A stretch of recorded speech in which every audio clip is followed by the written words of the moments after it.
माता पार्वती के 3 प्रश्न। कौन सी स्त्री के भाग्य में पुत्र नहीं होता? कौन सा गहना पहनने से दर्दनाक मौत होती है? कौन सा श्रृंगार करने से स्वर्ग की प्राप्ति होती है? एक बार माता पार्वती कैलाश पर्वत पर भगवान शिव के साथ बैठी हुई थीं। माता पार्वती ने भगवान शिव से कहा, हे स्वामी, मेरे मन में 3 प्रश्न उठ रहे हैं। यदि इन तीनों प्रश्नों के उत्तर देकर आप मुझे संतुष्ट करेंगे तो मेरे मन को बहुत शांति मिलेगी। तब शिव जी ने कहा, हे देवी, आखिर तुम्हारे कौन से 3 प्रश्न हैं? तो पार्वती जी कहती हैं, स्वामी, मेरा पहला प्रश्न है कि कौन सी स्त्री के भाग्य में पुत्र नहीं होता है, और मेरा दूसरा प्रश्न है, कौन सा गहना पहनने से स्त्री की दर्दनाक मौत होती है, और मेरा तीसरा प्रश्न है कि स्त्री का कौन सा श्रृंगार उसे स्वर्ग में स्थान दिलाता है। तब शिव जी ने कहा, देवी, यह तुम्हारे तीनों प्रश्न महत्वपूर्ण हैं।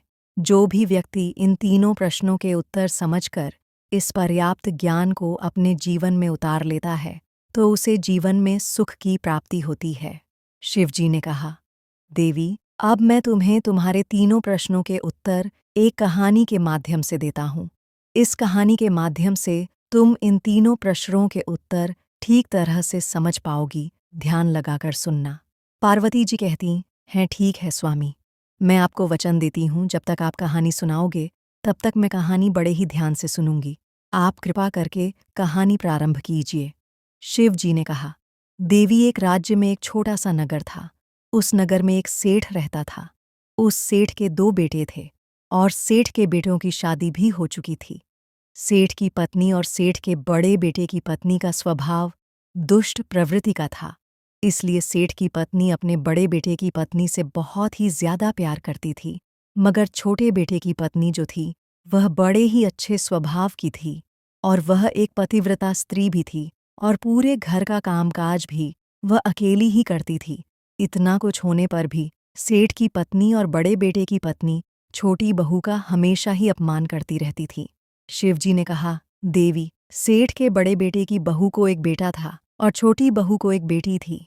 सेठ की पत्नी हमेशा पुत्र को लेकर छोटी बहू को ताना मारती रहती थी, लेकिन वह क्या कर सकती थी, वह हमेशा उनके ताने सुनती रहती थी। तब भगवान शिव कहते हैं, हे देवी, अब मैं तुम्हें छोटी बहू की कहानी अच्छी तरह से समझाता हूँ। इस कहानी से तुम्हें तुम्हारे पहले प्रश्न का उत्तर मिल जाएगा। तुम्हारा पहला प्रश्न था कि कौन सी स्त्री के भाग्य में पुत्र की प्राप्ति नहीं होती है। तब भगवान शिव कहते हैं, देवी, उस सेठ की जो पत्नी थी वह पहले से ही बड़ी दुष्ट थी। उसके कुटिल स्वभाव से सभी घर वाले बहुत ही ज्यादा परेशान थे, परंतु अपनी सीधी साधी छोटी बहू को वह कुछ ज्यादा ही परेशान करती रहती थी। उसको सताने में उसको बहुत ही ज्यादा आनंद आता था।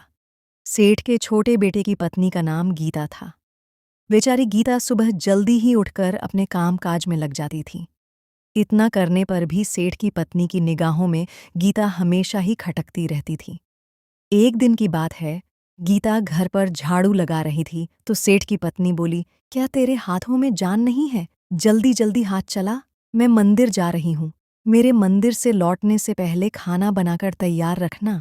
बेचारी गीता करती भी तो क्या करती, अपनी सास की बातों को सुनती रही और घर की सफाई करने के बाद गीता खाना बनाने लग गई। खाना बनाते समय वह मन में सोच रही थी कि मैं इतना काम करने के बाद भी एक पल के लिए चैन की सांस नहीं ले पाती हूँ, और मेरी सासू माँ हर समय मेरे काम में कोई न कोई गलती निकालती रहती है। गीता यह सब सोच ही रही थी कि इतने में दरवाज़ा खटखटाने की आवाज़ आई। तो गीता ने सोचा कि अभी तो भोजन तैयार ही हुआ है, लगता है मेरी सासू माँ जल्दी ही लौट आई हैं। जब गीता ने दरवाज़ा खोला तो उसने देखा कि बाहर दरवाजे पर एक साधु महात्मा खड़े हैं। वह साधु महात्मा गीता से कहता है, बेटी, तेरा सुहाग अमर रहे, बाबा को थोड़ा भोजन करा दे, मुझे बड़ी जोर से भूख लग रही है। शिवजी ने कहा, देवी, गीता बहुत ही सुशील और संस्कारी थी। उसने सोचा कि साधु को भोजन करा तो दूं, परंतु यदि मेरी सासू माँ आ गई तो मेरी खैर नहीं। फिर कुछ देर तक सोच विचार करने के बाद उसने साधु को भोजन करने के लिए अंदर आने को कहा, और उसी समय गीता के मन में विचार आया कि सासू माँ से डरना कैसा। यदि मेरी सासू माँ आ भी जाएगी और मुझसे कुछ कहेगी तो मैं उनसे कह दूंगी कि मैं अपने हिस्से का भोजन इन साधु को दे रही हूँ। शिवजी ने कहा, देवी। फिर ऐसा सोच करके गीता साधु को अंदर ले गई और अतिथि धर्म का पालन करते हुए उस साधु को भोजन कराने लग गई।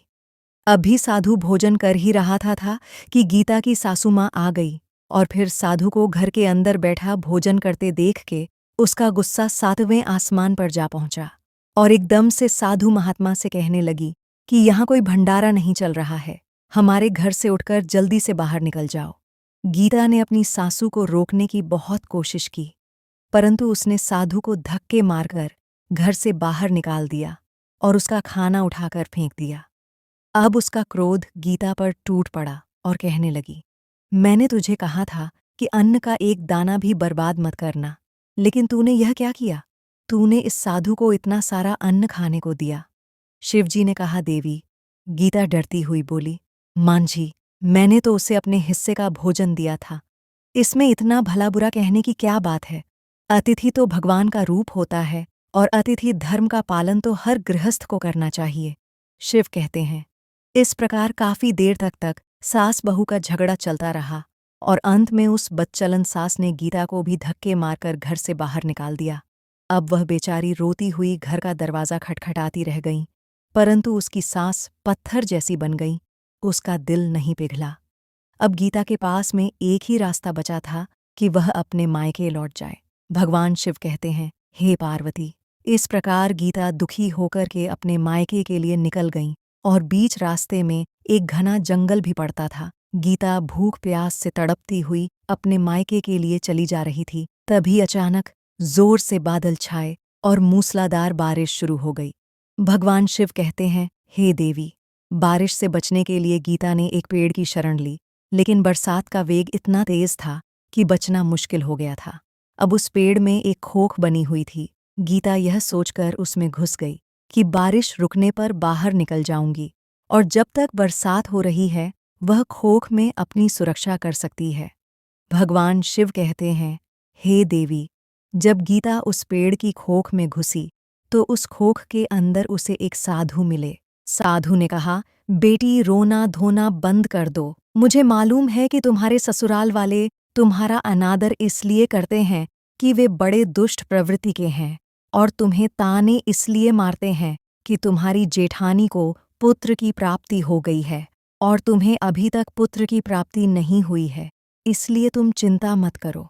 मैं तुम्हें यह कागज देता हूँ। इस कागज में जो उपाय लिखा है उसे पूरी निष्ठा से करना और फिर तुम्हें एक गुणवान पुत्र की प्राप्ति होगी। इस प्रकार वह साधु महात्मा कागज देकर वहां से अंतर्ध्यान हो गए। उधर जब बरसात बंद हो गई तो गीता को ढूंढता हुआ उसका पति वहां पर पहुंच गया और फिर गीता मायके न जाकर उस जंगल में एक झोपड़ी बनाकर रहने लगी। भगवान शिव कहते हैं, हे देवी पार्वती। एक दिन की बात है, गीता को पुत्र का ख्याल आया और सोचने लगी कि यदि मेरे भी एक पुत्र होता तो ससुराल में मेरी भी इज्जत होती।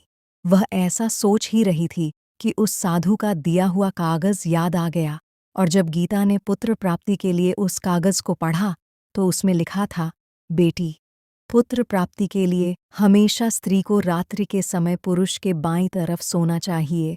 ऐसा करने से कुछ समय के बाद में बाई करवट लेटने से नाक का दायां स्वर और दाहिनी करवट लेटने से नाक का बायां स्वर चालू हो जाता है और फिर जब भी पुत्र प्राप्ति की इच्छा हो तो उस स्थिति में मिलन से पहले यह निश्चित कर लेना चाहिए कि पुरुष का दायां स्वर चलने लगे और स्त्री का बायां स्वर चलने लगे। उसी समय गर्भ धारण किया जाना चाहिए। ऐसा करने से निश्चित ही पुत्र की प्राप्ति होती है और इसके विपरीत स्वर चलने से पुत्री की प्राप्ति होती है। कागज में आगे लिखा था कि मासिक धर्म शुरू होने के प्रथम 4 दिन में मिलन से पुरुष रोगी होता है।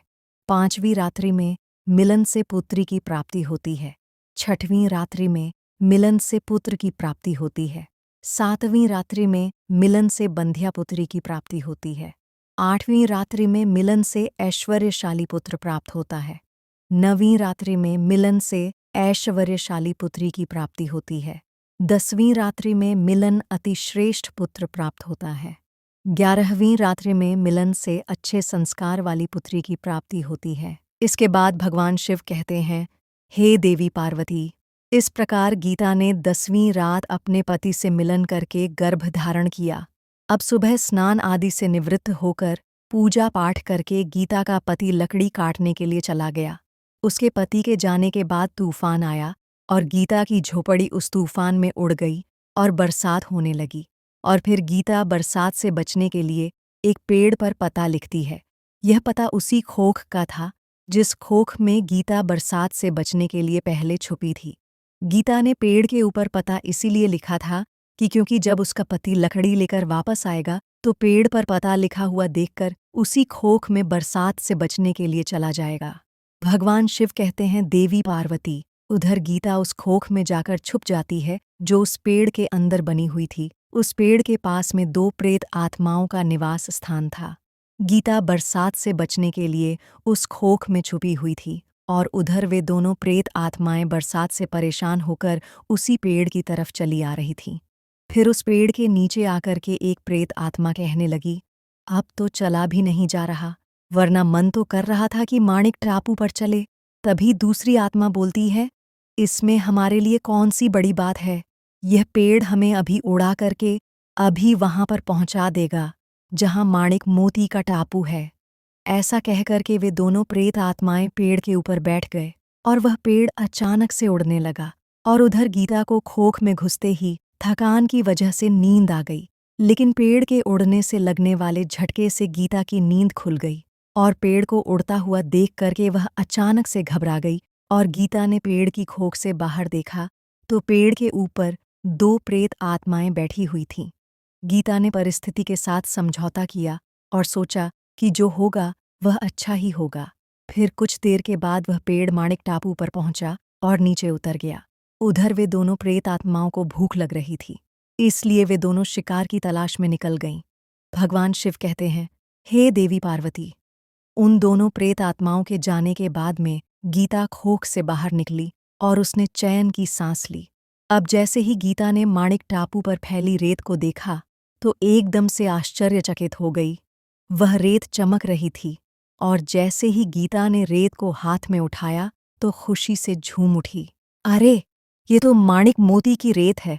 और फिर गीता ने अपनी ओढ़नी के पल्लू में 4-5 किलो रेत बांध ली और जल्दी से आकर के उस पेड़ की खोख में छिप गई। भगवान शिव कहते हैं, देवी पार्वती। इधर गीता का उस खोख में जाना हुआ और उधर से वे दोनों प्रेत आत्माएं पेड़ पर वापस आ गईं और आकर के आपस में कहने लगीं, आज तो भरपेट भोजन मिल गया, अब चलो वापस वहीं लौट चलते हैं जहां से हम आए थे। और फिर इस प्रकार थोड़ी ही देर में वह पेड़ उड़ करके उसी जगह पर पहुंच गया।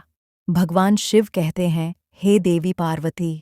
गीता उसी खोख में घुसी रही जब तक वे दोनों प्रेत आत्माएं उस पेड़ से चली नहीं गईं। और जैसे ही वे दोनों आत्माएं पेड़ से चली गईं, वैसे ही गीता माणिक मोती की पोटली लेकर उस खोख से बाहर आ गई और मन में सोचने लगी कि इतने सारे माणिक मोती देखकर मेरी सासू माँ खुश हो जाएगी और अब मैं ससुराल वापस जाऊंगी और अपनी सासू माँ को इतने सारे माणिक मोती दूंगी। फिर वह मुझसे कभी भी लड़ाई झगड़ा नहीं करेगी और मुझसे प्यार करने लगेगी। भगवान शिव कहते हैं, हे देवी। इधर गीता ऐसा सोच रही थी, तब तक गीता का पति गीता को ढूंढता हुआ उस पेड़ की तरफ आ जाता है और गीता अपने पति को सारी घटना बताती है और अपने पति के साथ वापस अपने ससुराल के घर पहुंच जाती है और उसे माणिक मोती कैसे प्राप्त हुए वह सारी कहानी अपनी सासू माँ को बता देती है। भगवान शिव कहते हैं, माणिक मोती लेने के बाद गीता की सास एकदम से क्रोधित होकर के बोली, तू थोड़े से माणिक मोती लेकर क्यों आई? वहां पर जितने भी मोती थे वह सब लेकर आना चाहिए था। फिर अपनी सासू माँ की बात सुनकर गीता कहने लगी, सासू माँ, हमारी 7 पीढ़ियों के लिए यह माणिक मोती काफी है। तो सासू माँ कहने लगी, अरे पागल स्त्री, माणिक मोती भी काफी होते हैं, क्या जितने हो उतने ही कम है। अब देख, मैं जाऊंगी और कितने सारे माणिक मोती लेकर आऊंगी। भगवान शिव कहते हैं, हे देवी। गीता ने अपनी सासू माँ को बहुत समझाया, परंतु उस लालची स्त्री के एक भी बात समझ में नहीं आई। उसने गीता की एक भी बात नहीं सुनी और जाकर उस पेड़ की खोख में बैठ गई। उधर वे दोनों प्रेत आत्माएं जैसे ही पेड़ पर आई तो अचानक से वह पेड़ उड़ने लगा। इधर पेड़ उठता हुआ जा रहा था और उधर वह गीता की सासू माँ बहुत ही खुश हो रही थी कि आज मैं बहुत सारे माणिक मोती लेकर आऊंगी। भगवान शिव कहते हैं, इधर वह अपने मन में खुशी मना रही थी और उसी समय एक प्रेत आत्मा बोली, चलो आज माणिक टापू पर नहीं चल करके मत्स्य टापू पर चलते हैं। आज मछलियां खाने का बहुत मन कर रहा है। और फिर जैसे ही प्रेत आत्माओं ने मछली खाने का मन बनाया तो वह पेड़ मत्स्य टापू पर चला गया। भगवान शिव कहते हैं, हे देवी पार्वती। इस प्रकार प्रेत आत्माओं की बात सुनकर खोख में बैठी हुई वह गीता की सासू माँ खुद पर संयम नहीं रख सकी और एकदम से बोल पड़ी, अरे तुम माणिक टापू पर क्यों नहीं जा रहे हो? मत्स्य टापू पर क्यों जा रहे हो? माणिक टापू पर चलो। अब जैसे ही उस औरत की आवाज सुनी तो प्रेत आत्माओं ने समझ लिया कि इस पेड़ की खोख में कोई छिपा हुआ है। उन्होंने जैसे ही खोख में प्रवेश किया तो दोनों प्रेत आत्माओं ने उस लालची औरत को देखा तो उसे उठाकर पेड़ से नीचे फेंक दिया और नीचे गिरते ही उसकी मौत हो गई। अब जैसे ही उसके घरवालों को पता चलता है तो उस औरत का पति यानी कि गीता का ससुर गीता के पास जाता है और उससे कहता है, बेटी, मैं तो उसे पहले से ही समझाता था कि तू ऐसा काम मत कर। कभी किसी को भी लालच नहीं करना चाहिए और बहुएं तो बेटियों की तरह होती है, उन्हें प्यार देना चाहिए। मगर उसने मेरी एक भी बात नहीं मानी और आज उसे उसके कर्मों की सजा भगवान ने दे दी। भगवान शिव कहते हैं, हे देवी पार्वती। उधर गीता अपने पति के साथ में आनंदपूर्वक जीवन व्यतीत करने लगी। फिर कुछ समय गुजरने के बाद में गीता को एक गुणवान पुत्र की प्राप्ति हुई और पुत्र की प्राप्ति के बाद गीता की खुशी का ठिकाना नहीं रहा और वह भगवान का शुक्रिया अदा करने लगी। उधर सेठ के बड़े लड़के की बहू, जो हमेशा गीता को पुत्र को लेकर ताने मारती थी, जब गीता को पुत्र की प्राप्ति हो गई और उसे धन की भी प्राप्ति हो गई। उधर सेठ के बड़े लड़के और बहू के दिन गरीबी में गुजरने लगे तो सेठ की बड़ी बहू जाकर गीता के आगे हाथ जोड़ करके अपनी गलती की माफ़ी मांगने लगी। गीता बहुत ही दयावान औरत थी, इसलिए उसने अपनी जेठानी को माफ़ कर दिया और जो भी माणिक मोती लेकर आई थी उसमें से कुछ माणिक मोती अपनी जेठानी को भी दे देती है। इस तरह वह पूरा परिवार अच्छे से जीवन यापन करने लगता है। इस प्रकार जब समय सुखपूर्वक व्यतीत होने लगा, सेठ की बड़ी बहू का जो पुत्र था वह अवगुणी था, इसलिए उसने सारा धन बर्बाद कर दिया और गीता को जो पुत्र हुआ था वह बहुत ही गुणवान पुत्र था।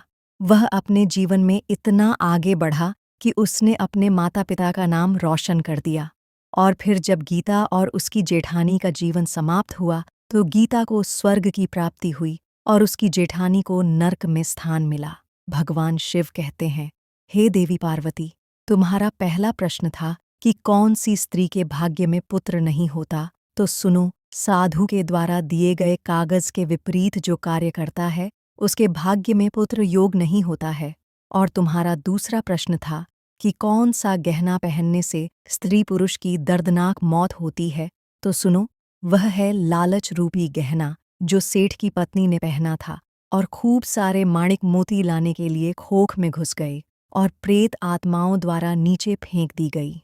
लालच के कारण सेठ की पत्नी की दर्दनाक मौत हो गई, इसलिए लालच रूपी गहना कभी भी नहीं पहनना चाहिए। भगवान शिव कहते हैं, तुम्हारा तीसरा प्रश्न था कि कौन सा श्रृंगार करने से स्त्री को स्वर्ग में स्थान मिलता है, तो सुनो, वह है चरित्र रूपी श्रृंगार, यानी कि चरित्रवान और पतिव्रता स्त्री सेठ की छोटी बहू गीता की तरह मृत्यु के बाद स्वर्ग में जाती है।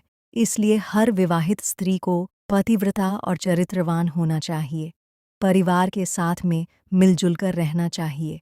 वीडियो अगर पसंद आया हो तो वीडियो को लाइक और हमारे चैनल भक्ति सागर को सब्सक्राइब करें और अपने दोस्तों के साथ शेयर करें। धन्यवाद। और कमेंट बॉक्स में हर हर महादेव अवश्य लिखें और कमेंट करके बताइए वीडियो